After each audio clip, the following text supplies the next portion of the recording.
ওই দিন জনাব সালাউদ্দিন সাহেব বললেন, উনি মানে স্বীকার করলেন, এটা গভর্নমেন্টের একটা দীনতা, উনি স্বীকার করলেন যে আমরা আসলে যে একরকমের এটা ওনাদের হচ্ছে সংস্কার নির্বাচন হওয়ার জন্য ওনারা তখন যা বলেছে সেটা মেনে নিয়েছে, মানে যা বলেছে সেটা মেনে নিয়েছে, শুধুমাত্র নির্বাচনটা যেন হয়ে যায়। এবং এটা এক ধরনের এর থেকে ভণ্ডামি, মানে উনি একটা সংসদের মধ্যে দাঁড়িয়ে উনি ওনার ভণ্ডামি, উনি ওনার হিপোক্রেসিকে জাতির সামনে প্রকাশ করছেন যে আমরা স্বীকার করে নিচ্ছি যে নির্বাচন যেন কোনোভাবেই পিছানো না হয়, সেজন্য আমরা একরকমের পরিছি মুঘলের হাতে, খানা খেতে হবে একসাথে, এইভাবে হচ্ছে আমরা নির্বাচনটাকে মেনে নিয়েছি। এবং সংস্কার ওই সময় আপনারা যা বলেছেন সেটাকে আমরা মেনে নিয়েছি। এখন যেহেতু আমরা নির্বাচিত হয়ে গিয়েছি, এখন আর মানুষকে, পিপলকে কেয়ার করার আমাদের কোনো সময় নাই।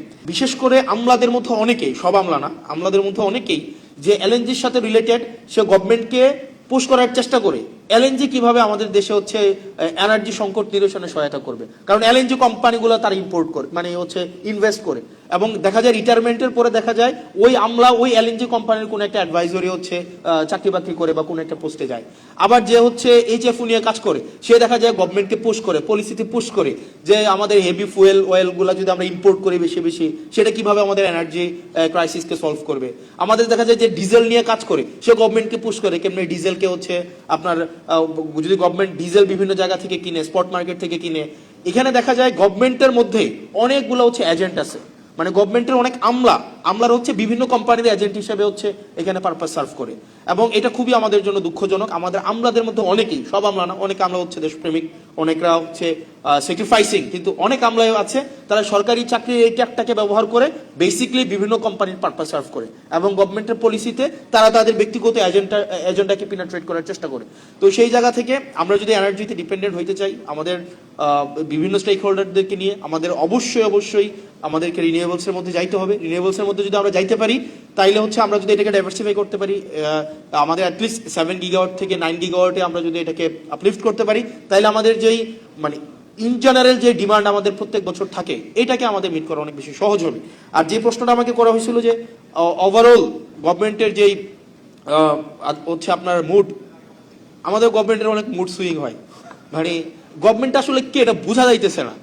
মানে এটা আসলে হাসিনার সময় না বোঝা যাইতো যে ডিসিশনটা দিন শেষে কে নেয়। মানে দিন শেষে দেখবেন ডিভোর্সের প্রবলেমও দিন শেষে ডিসিশন দেয় হাসিনা, দিন শেষে সবাই দৃষ্টি আকর্ষণ করতে হাসিনার। তো এখন আসলে এই জায়গায় মানে ডিসিশনটা আমার কাছে মনে হইতেছে there are so many governments within the governments, আমার কাছে এটা মনে হইতেছে, মানে আমি নিশ্চিত না। কারণ এবং আপনি দেখবেন খুব শীঘ্রই এটা বলা হবে যে আমাদের প্রাইম মিনিস্টারকে, এইচপিএমকে ভুল বোঝানো হয়। এখন ভুলটা বুঝায় কারা?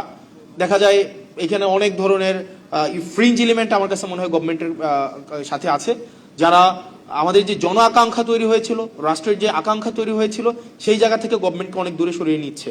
এবং এখানে আমাদের যে সংস্কারের ইনস্টিটিউশনাল আমাদের ইন্ডিপেন্ডেন্ট হওয়ার কথা ছিল, আমাদের জুডিশিয়ারি হচ্ছে ইন্ডিপেন্ডেন্ট হওয়ার কথা ছিল, আমাদের বিউরোক্রেসির জায়গায় হচ্ছে একটা মেসিভ একটা আমাদের এটা হচ্ছে রিস্ট্রাকচার হওয়ার দরকার ছিল, আমাদের পুলিশ সংস্কার কমিশন হওয়ার দরকার ছিল।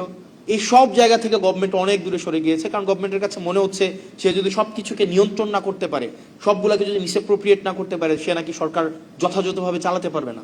এখন আমার কাছে ম্যাডাম খুব ভালো বলেছেন কিছুক্ষণ আগে যে শেখ হাসিনা থেকে তো সবচেয়ে বেশি হচ্ছে মানে সেন্ট্রাল একদম সবকিছুকে সেন্ট্রালাইজড করা, হাসিনা কেন্দ্রিক যেভাবে সবকিছু সেন্ট্রালাইজড হয়েছে, এর থেকে শক্তিশালী তো আর কেউ থাকে নাই, আর কেউ ছিল না। তারপরেও তো শেখ হাসিনা টিকে থাকতে পারে নাই।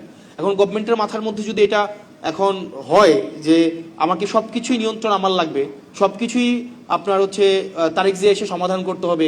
একদিন দেখলাম যে মিনিস্ট্রিতে কোনো এক এমপ্লয়ের ওনার ছেলে হারায় গেছে, এইটা হচ্ছে এই জায়গায় হচ্ছে তারিখ জিয়া হচ্ছে এই জিনিসটাকে সলভ করতে হয়েছে। তো এই জিনিসটা আমাদের জন্য কোনো সুখকর নয়। এবং ওই দিন জনাব সালাউদ্দিন সাহেব বললেন, উনি মানে স্বীকার করলেন, এটা গভর্নমেন্টের একটা দীনতা, উনি স্বীকার করলেন যে আমরা আসলে যে একরকমের এটা ওনাদের হচ্ছে সংস্কার নির্বাচন হওয়ার জন্য ওনারা তখন যা বলেছে সেটা মেনে নিয়েছে, মানে যা বলেছে সেটা মেনে নিয়েছে, শুধুমাত্র নির্বাচনটা যেন হয়ে যায়। এবং এটা এক ধরনের এর থেকে ভণ্ডামি, মানে উনি একটা সংসদের মধ্যে দাঁড়িয়ে উনি ওনার ভণ্ডামি, উনি ওনার হিপোক্রেসিকে জাতির সামনে প্রকাশ করছেন যে আমরা স্বীকার করে নিচ্ছি যে নির্বাচন যেন কোনোভাবেই পিছানো না হয়, সেজন্য আমরা একরকমের পরিছি মুঘলের হাতে, খানা খেতে হবে একসাথে, এইভাবে হচ্ছে আমরা নির্বাচনটাকে মেনে নিয়েছি এবং সংস্কার ওই সময় আপনারা যা বলেছেন সেটাকে আমরা মেনে নিয়েছি। এখন যেহেতু আমরা নির্বাচিত হয়ে গিয়েছি, এখন আর মানুষকে, পিপলকে কেয়ার করার আমাদের কোনো সময় নাই। তো সেই জন্য আমার কাছে মনে হচ্ছে যে গভর্নমেন্ট যেইভাবে যাচ্ছে এটা খুব সুখকর এবং দীর্ঘমেয়াদী কোনো ইতিবাচক প্রভাব রাখবে বলে আমার মনে হয় না। এবং আমাদের প্রত্যেকটা সিটিজেন বিট্রেড ফিল করছে, চিটেড ফিল করছে এবং প্রতিষ্ঠানগুলো বিট্রেড ফিল করছে। কারণ আপনি বলেছেন এবং পুলিশ সংস্কার কমিশন, পুলিশের সুরক্ষার জন্য পুলিশ সংস্কার কমিশন দরকার ছিল। আপনারা দেখেন পুলিশকে কিভাবে রাজনৈতিক হাতিয়ার হিসাবে ব্যবহার করা হয়েছে দীর্ঘ 17 বছর।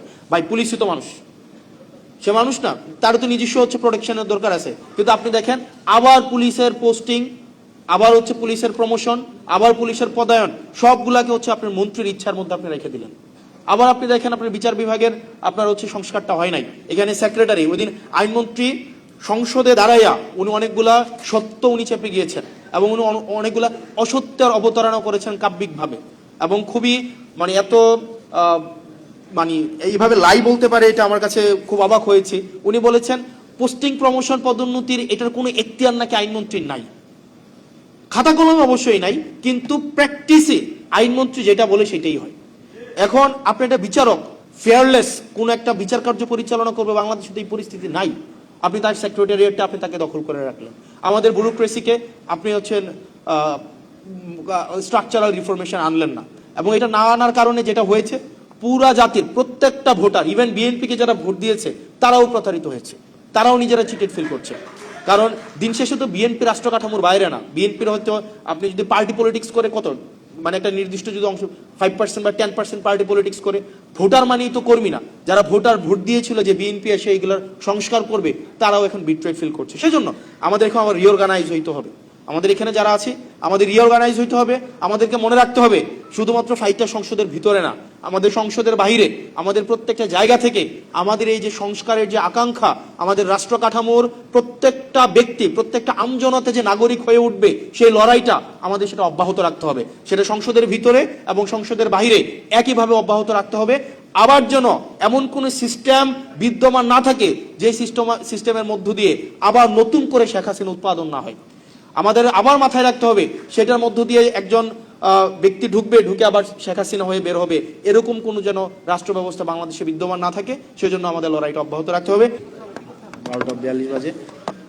যদিও আমি একটা ইন্ডিভিজুয়াল সেশনে থাকার কথা ছিল জ্বালানি বিষয়ে, কিন্তু এখন আমাকে ব্যাংক বিষয়ে, অর্থ বিষয়ে আমাকে থাকতে হচ্ছে। রাজনীতিবিদদের এটা একটা অসুবিধা, সবকিছুর কিছু কিছু জানতে হয় আর কিছু কিছু বিষয়ের সবকিছু জানতে হয়। এই জন্য দেখা যায় আমরা মানে কিছু কিছু বিষয়ের সবকিছু জানা হয় না, আবার সবকিছু বিষয়ের সবকিছু জানা হয় না। এটা হচ্ছে আমাদের লিমিটেশনস। ব্যাংকিং বিষয়ে কথা হচ্ছিল। আমার কাছে মনে হয় সামনে বাজেটকে সামনে রেখে এখন ব্যবসায়ী আপনারা যারা আছেন, আপনাদের একটা বিষয়ে এই সরকারের কাছে আপনাদের একটা দাবি খুব বেশি স্ট্রংলি করা উচিত। সেটা হচ্ছে ট্যাক্স অটোমেশন অথবা ভ্যাট অটোমেশনের বিষয়টা। আপনি দেখবেন কিছুক্ষণ আগে উনি একটা ডেটা দিয়েছেন, আরজিএসসির একটা হচ্ছে রিসেন্ট একটা রিসার্চ আছে, সেখানে 1,28,00,000 টিআইএন ধারী আছে, 1,28,00,000, কিন্তু আয়কর রিটার্ন জমা দিছে 5.5 লাখের মতো, মানে এটা 5%ও না। আবার আমাদের রেজিস্টার্ড বিজনেস প্রতিষ্ঠান আমাদের প্রায় 1 কোটির উপরে আছে, সেখানে দেখা যায় বছরে 5 লাখ 7 লাখ হচ্ছে আয়কর রিটার্ন দেয়। এটা দেওয়ার কারণও আছে। আপনি যখন আয়কর রিটার্নের যেই ধরনের বর্তমানে যে ট্রেডিশনাল পদ্ধতি, এই ট্রেডিশনাল পদ্ধতিতে দেখা যায় আপনার পেপার কমপ্লায়েন্সের অনেক জটিলতা। এবং কিছুদিন আগে একজন বিজনেসম্যান বলছিলেন এনবিআর যেটা রয়েছে এটা বেসিক্যালি হচ্ছে এখন ন্যাশনাল ব্যুরোক্রেটিক রিপ্রেশনের একটা বলা যায় এনবিআর স্ট্যান্ড ফর। তো দেখা যায় ট্যাক্স ফাইল জমা দেওয়ার ক্ষেত্রে যে ধরনের জটিলতা, এই জটিলতা যদি আমরা অটোমেশন করে দিতে পারি, পেপারলেস করে দিতে পারি, অথবা এনআইডি কার্ডের সাথে যদি আমরা ইন্টিগ্রেটেড করে দিতে পারি, তাহলে এক কার্ডে অল সার্ভিস হচ্ছে আমাদের হয়ে যায়। এবং আন্ডার টেবিল যেই ধরনের কম্প্রোমাইজ আছে বা আন্ডার টেবিল যেই ধরনের নেগোসিয়েশন হয় সেটাও কিন্তু কমে যায় এবং সেটা অলমোস্ট জিরো হয়ে যায়। সেজন্য আমাদের ক্যাশলেস, পেপারলেস এবং এনআইডি ইন্টিগ্রেটেড ট্যাক্স এবং ভ্যাট অটোমেশন, এখন এটা শুধুমাত্র সময়ের দাবি না, এটা অনেক দেশে, আমি যদি ইউরোপিয়ান অনেক দেশে দেখি এটা অলরেডি অনেক বছর ধরে সেটা প্র্যাকটিসে আছে। আপনি ইংল্যান্ডে যান, ইউএসএতে যান, ইউএসএতে যে ট্যাক্স দিচ্ছে এটা মেশিনকে ট্যাক্স দেয়। ইউএসএ দেখা যায় আপনি যখন একটা ট্যাক্স দিবেন, এটা হচ্ছে আপনি একটা স্ট্রিটে বিভিন্ন কর্নার বুথ থাকে, আপনি ওখানে ট্যাক্স দিচ্ছেন, ওখানে কোনো আপনি কে ট্যাক্স নিয়েছে কোনো ব্যক্তিকেও আপনি কখনো দেখবেন না, আপনার ওই মেশিনের সাথে হচ্ছে আপনার হচ্ছে কমিউনিকেশন হচ্ছে। তো সেখানে আন্ডার টেবিল কোনো ধরনের কম্প্রোমাইজ করার কোনো সুযোগ থাকে না। বাংলাদেশে দেখা যায় এই জিনিসটাকে পেপার ইন্টিগ্রেটেড করে রাখা হয় এবং ব্যাপারটাকে খুব জটিল করে রাখা হয়। সেজন্য যারা ব্যবসায়ী আছে তাদের সুবিধার জন্য এবং আমরা বেশি করে ট্যাক্স এবং ভ্যাট সংগ্রহ করার জন্য আমাদের বর্তমানে ট্যাক্স এবং ভ্যাট অটোমেশনের কোনো বিকল্প নেই। আর দ্বিতীয় যে বিষয়টা, বর্তমানে আমাদের যেই সংকট, আমরা কিছুদিন আগে যেই জাতীয় সংকটের মধ্য দিয়ে গিয়েছি, সেটা হচ্ছে আমাদের ফুয়েল ক্রাইসিস, একই সাথে সাথে আমাদের এনার্জি ক্রাইসিস। এই ফুয়েল এবং এনার্জি ক্রাইসিস এখন দেখা যায় লম্বা লাইন কমে গিয়েছে, এখন লম্বা লাইন নাই। তবে এটা থেকে আশাবাদী হওয়ার কোনো কারণ নাই, কারণ আমাদের ফুয়েল ডিপেন্ডেন্সিটা যদি আমরা দেখি, আমাদের ফুয়েল ডিপেন্ডেন্সিটা ইম্পোর্ট বেসড এবং আমাদের দেখা যায় গ্যাস থেকে আমরা হচ্ছে 43% হচ্ছে আমরা ফুয়েল পাই, এনার্জি পাই। আমরা গ্যাস থেকে সেটা 43% পাই এবং গ্যাসের যেই বেশিরভাগ আমাদের এলএনজি কিন্তু হয় কাতার থেকে। এখন এই কাতারের এলএনজি আমাদের প্রত্যেকদিন প্রায় 4000 MFCFD হচ্ছে আমাদের গ্যাস লাগে প্রত্যেকদিন, 4000 million metre cubic foot per day. কিন্তু দেখা যায় আমাদের হচ্ছে এই ডোমেস্টিক আমাদের সোর্সিং করতে পারে আমরা 2000 MFCFD, আমাদের স্টিল 2000 শর্ট MFCFD। এখন এটাকে আমরা কাতার থেকে আনতে হয় অথবা ওমান থেকে আনতে হয়, ওমানও আবার সেটা কাতার থেকে কিনে। এখন দেখেন আমরা এই যে হেভিলি একটা ইম্পোর্ট ডিপেন্ডেন্ট একটা হচ্ছে আমরা ফুয়েলে গিয়ে আমাদের এনার্জি আমাদের সোর্স করতে হয়। এরপর দেখেন আমাদের প্রায় 21% আমাদের হচ্ছে এনার্জি আমরা সোর্স করি হচ্ছে আপনার ইয়া থেকে, আপনার এইচএফও থেকে, মানে হেভি ফুয়েল অয়েল যে জায়গা থেকে আমাদের করতে হয়, আমাদের ডিজেল থেকে করতে হয়। অর্থাৎ এই যে ফার্নেস অয়েল ডিপেন্ডেন্সি আমাদের কখনোই এনার্জি ইন্ডিপেন্ডেন্ট করবে না। তো এনার্জি ইন্ডিপেন্ডেন্ট না হইলে আমাদের যে প্রবলেমটা হবে, দেখা যায় আমাদের এই যে ইন্ডাস্ট্রিয়াল এবং কমার্শিয়াল আমাদের এনার্জি অনেক ক্রাইসিস আছে। ইন্ডাস্ট্রি এবং কমার্শিয়াল এনার্জি ক্রাইসিসের কারণে আমাদের হচ্ছে বিজনেস বার্জিয়ন হচ্ছে না, বিজনেস বাড়ে না।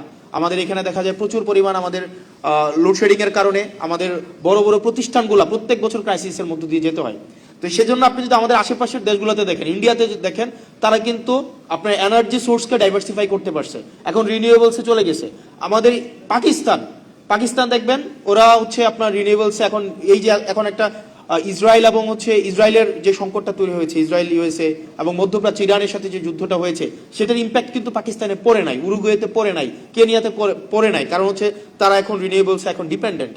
দেখা যায় তাদের 57%-এরও বেশি হচ্ছে আপনার এনার্জি আপনার হচ্ছে রিনিউয়েবলস থেকে তারা উৎপাদন করতে পারছে। কিন্তু আমাদের রিনিউয়েবলসের উৎপাদন ক্যাপাসিটি হচ্ছে 2.9% মাত্র, জাস্ট 2.9%। এখন আমাদের এই যে লাস্ট আপনি 10-15 বছরে যদি দেখেন, আমাদের নতুন কোন ধরনের হচ্ছে আমরা ডোমেস্টিক কোনো সোর্সিংই করি নাই রিনিউয়েবলসের জন্য। আমাদের একটার পর একটা পাওয়ার প্ল্যান্ট দিয়ে গেছে, কিন্তু এগুলা থেকে হচ্ছে আমরা সোর্স করতে পারি নাই। তো সেটার জন্য আমরা বলবো যে সুদূর প্রসারে আমাদের পরিকল্পনার ঘাটতি ছিল। আমাদের দিন শেষে আমাদের যেই ইম্পোর্ট বেস যেই আমাদের এনার্জি সোর্সিং করার যে পদ্ধতি বা আমাদের যেই প্রক্রিয়া ডিপেন্ডেন্সি, সেটা থেকে আমাদের বের হয়ে আসতে হবে এবং আমাদের দিন শেষে রিনিউয়েবলস আমাদের যাইতে হবে। আমরা যদি রিনিউয়েবলসে না যাই, আমাদের যে পরিমাণ প্রত্যেক দিন আমাদের এই পিক টাইমে আমাদের 15 গিগাওয়াট বা 15,000-16,000 আমাদের গিগাওয়াট হচ্ছে আমাদের ডিমান্ড, পিক ডিমান্ড। এটা হয়তো উইন্টারে সেটা ফল করে 7-8 গিগাওয়াটে আসে, কিন্তু আমাদের দেখা যায় এটাও হচ্ছে আমরা নিজেরা হচ্ছে সোর্স করতে পারবো না। আমরা যদি প্রত্যেক বছর এই ধরনের এই যে ক্রাইসিসটা এখন তৈরি হয়েছে, এই ক্রাইসিস কিন্তু এটা মানে ইমিডিয়েট সলিউশন হবে বলে বোধ হচ্ছে না। এটা একটা লং টার্ম একটা ইম্প্যাক্ট ইকোনমির মধ্যে পড়বে এবং এনার্জির মধ্যে পড়বে। এবং দিন শেষে যদি এনার্জি এই পুরা সিস্টেম কলাপস করে, আমার পুরা হচ্ছে বিজনেস কলাপস করবে, আমার হচ্ছে সবকিছু আমার হচ্ছে প্রাইস ইনক্রিজ হবে এবং দেখা যায় যে স্থানীয়ভাবে আমাদের যে এসএমই সেক্টর যেটা নিয়ে আমরা আশাবাদী হচ্ছি, ওই জায়গাও কিন্তু একটা বড় ধরনের একটা সংকট সৃষ্টি হবে। সেজন্য আমাদেরকে এখন ডাইভার্সিফিকেশন অফ এনার্জি সোর্স আমাদের খুবই গুরুত্বপূর্ণ। আমাদেরকে সিসমিক হচ্ছে সার্ভের মধ্য দিয়ে আমাদের অফশোরে অনশোরে হচ্ছে আমাদের গ্যাসের যেই সংকট, আমরা প্রত্যেকদিন গ্যাসের সংকট সমাধানে আমাদের সিসমিক সার্ভে করা গুরুত্বপূর্ণ। মায়ানমার সেই জায়গায় সফল হয়েছে, ইন্ডিয়া সেই জায়গায় সফল হয়েছে। আমাদের যে এফএসআরইউগুলো রয়েছে, আমাদের ল্যান্ড বেসড এফএসআরইউ করা যায় কিনা সেই জায়গায় আমাদের হচ্ছে দৃষ্টি দেওয়া উচিত। তবে আমি লাস্ট কিছুদিন জ্বালানি বিষয়ক আমি একটা কমিটিতে আছি, জাতীয় জ্বালানি বিষয়ক কমিটি, সেই জায়গায় দেখলাম মূলত